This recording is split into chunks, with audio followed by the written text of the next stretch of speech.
Good morning, welcome back to my channel Maya blog and cooking চ্যানেলে তোমাদের অনেক অনেক ওয়েলকাম।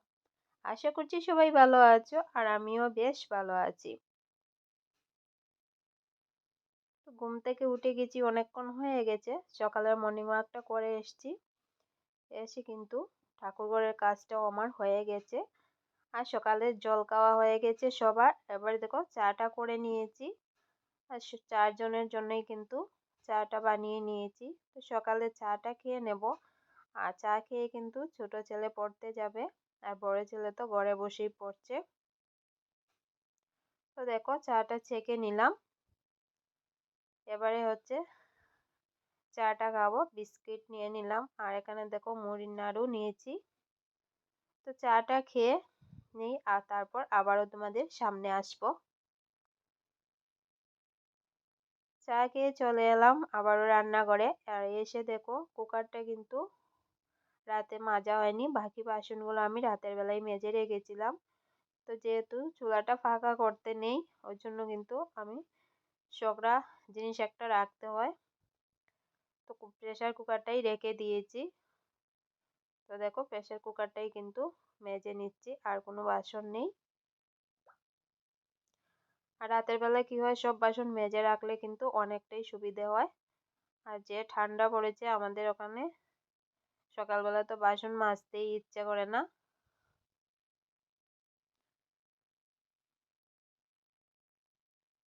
তো দেখো প্রেসার কুকারটা আমি মেজে নিচ্ছি। বাকি সমস্ত কাজ কিন্তু রয়ে গেছে। তো স্কিপ না করে পুরো ব্লগটা দেখো, আশা করি তোমাদের ভালো লাগবে।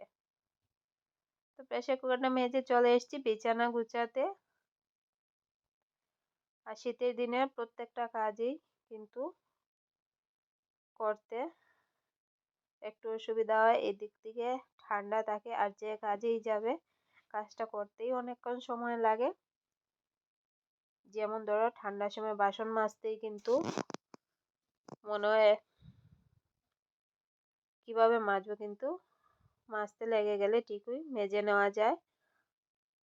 আর যেমন বিছানা গুছাতেও যেমন এসে দেখবে অনেকটা সময় লাগে, অনেক কিছু কাজ করে নিতে হয়। তো এগুলো কিন্তু কাজ করে নিচ্ছি। তো বিছানা গুছানোটা আমার কাছে একটা বিরক্তিকর কাজ মনে হয়, তাও কি করব, এটা তো রোজ দিনের রুটিন করতেই হবে। তো এখানে দেখো বিছানাটা গুছিয়ে নিচ্ছি। আর আজকে হচ্ছে কয়েকটা কাপড় ধোয়ারও আছে, তো এইগুলো বিছানাটা গুছিয়ে আমি ভাবছি আজকে মেশিনে দিয়ে দেব। মেশিনে দিয়ে দিলে কিন্তু বাকি কাজগুলো করে নেওয়া যায়।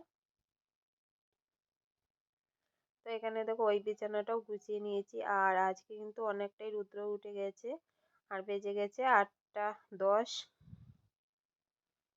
তো রৌদ্র উঠে গেছে দেখে আমি কাপড়টা মেশিনে দিয়ে তারপর ওই বিছানাটা গুছাতে এসেছি। বিছানাটা গুছিয়ে কিন্তু, আর এখানে দেখো অনেকটা কিন্তু রৌদ্র ঘরের মধ্যে ঢুকে গেছে। আর এদিকে বিছানা গুছিয়ে ঘর ঝাড় দিয়ে ঘরটা মুছেও নিয়েছি। তারপর দেখো কাপড়গুলো রোদে দিচ্ছি। এদিকে অনেকটা কাজও হয়ে গেছে আর আমার কাপড়টাও কিন্তু ধোয়া হয়ে গিয়েছে। আর রোদ ওঠার সাথে সাথে যদি কাপড়গুলো রোদে না দিয়ে দিই তাহলে কিন্তু আর একদমই শুকাবে না, রৌদ্র একদমই বাড়িতে পড়ে না। তারপর দেখো জলটা তুলে মোটরটা অফ করে নিলাম। আর এখানে দেখো তোমাদের দাদাভাইও কিন্তু বাজার থেকে চলে এসছে। তো বাজার থেকে চলে আসার পরে কিন্তু ছেলে বলছিল যে আজকে মানে অন্য কিছু খেতে। তো যেহেতু বাজারটা নিয়ে এসছে তাহলে তো আর কি করে হবে, যে তোমাদের দাদাভাই বলছিলেন যে দেখা যাক বিকালবেলা করা যায় কি না। আর এদিকে দেখো অনেকটা ছোট মাছও নিয়ে এসছে। তো ছোট মাছ কাটতে কিন্তু অনেকটাই সময় লেগে যায়। আর এখানে বড় মাছ, রুই মাছটা কেটেই এনেছে। তো মাছটা ধুয়ে নেব, তারপর ছোট মাছটা কাটতে বসবো।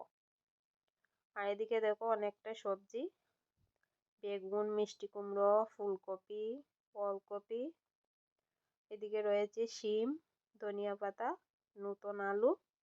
তো এগুলো সব ফ্রিজে রেখে তারপর মাছটা কাটবো।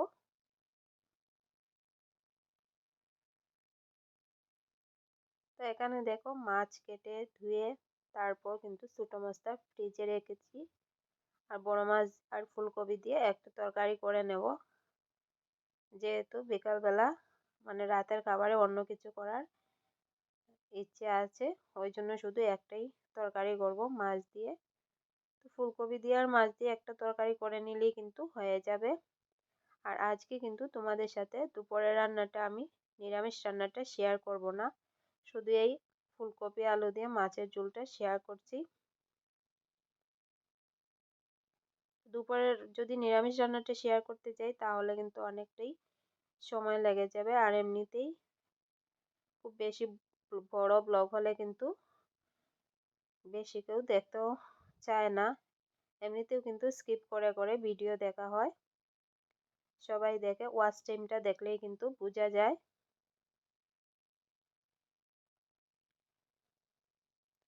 তো এখানে দেখো আলু ভেজে নিয়েছি, আলুটা ভেজে এর মধ্যে আমি ফুলকপিটাও দিয়ে দিয়েছি। তো ফুলকপির মধ্যে কিন্তু আলাদা করে আমি হলুদ আর লবণ দেব না, আলুর মধ্যে দিয়েই ফুলকপিটা, আলু আর ফুলকপি আরও কিছুক্ষণ নাড়াচাড়া করে ভেজে তুলে নেব। তারপর একটু নাড়াচাড়া করে, খুব বেশি ভাজবো না, হালকা ভেজে নেব, ফুলকপিটা তুলে নিলাম।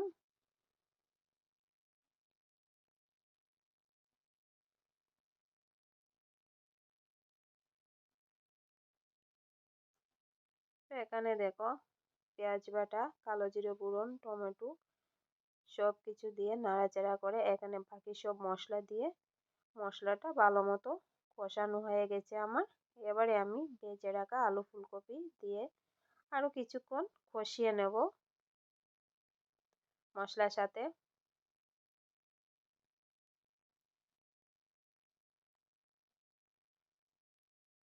তো শীতের সময় আলু ফুলকপি দিয়ে মাছের, যে কোনো মাছের ঝোল খেতেই কিন্তু ভালো লাগে।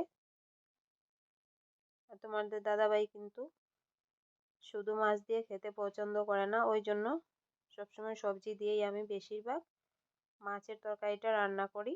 আর ছেলেরা সবজি খেতেই চায় না। এখানে দেখো ঝোলটা দিয়ে আমি মাছগুলো দিয়ে দিয়েছি।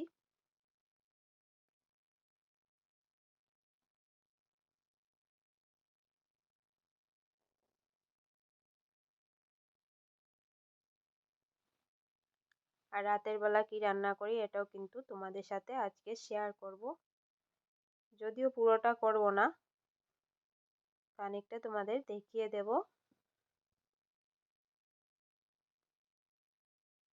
তো দেখো এখানে আমার আলু ফুলকপির কিন্তু ঝোলটা হয়ে এসছে।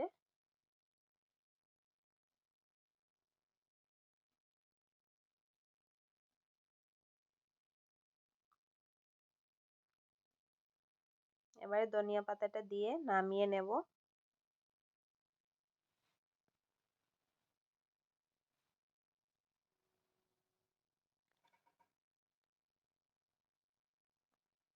তো দুপুরবেলা আর কিছুই তো তোমাদের সাথে শেয়ার করব না,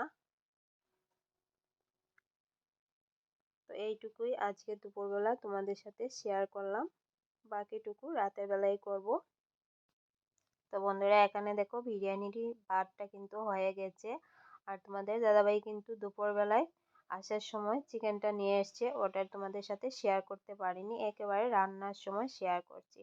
এখানে দেখো আলু আর বেরেস্তার পেঁয়াজটাও ভেজে নিয়েছি, আর দেখো এখানে চিকেনটাও কষাতে বসিয়ে দিয়েছি। তো তোমরা কিন্তু দেখতে পাচ্ছ একটু পরে কিন্তু কয়েক ঘন্টা পর তোমাদের সাথে আবারও শেয়ার করতে চলে এসেছি। তো এখানে দেখো মাংসটা কষিয়ে নিচ্ছি খুব ভালো মতে।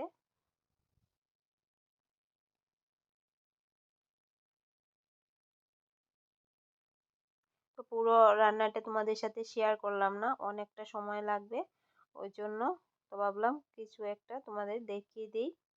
আর এখানে দেখো রান্নাটা কমপ্লিট হয়ে গেছে, আর ওদের আমি খাবারও দিয়ে দিয়েছি রাতের, তোরা খেয়ে নিচ্ছে। তো বন্ধুরা আজকের ভিডিওটা তোমাদের কাছে কেমন লাগলো কমেন্ট করে জানাতে ভুলবে না, ভালো লাগলে লাইক কমেন্ট শেয়ার সাবস্ক্রাইব করে আমার পাশে থেকো। দেখা হচ্ছে অন্য আরো একটি ব্লগ বা রেসিপিতে তোমাদের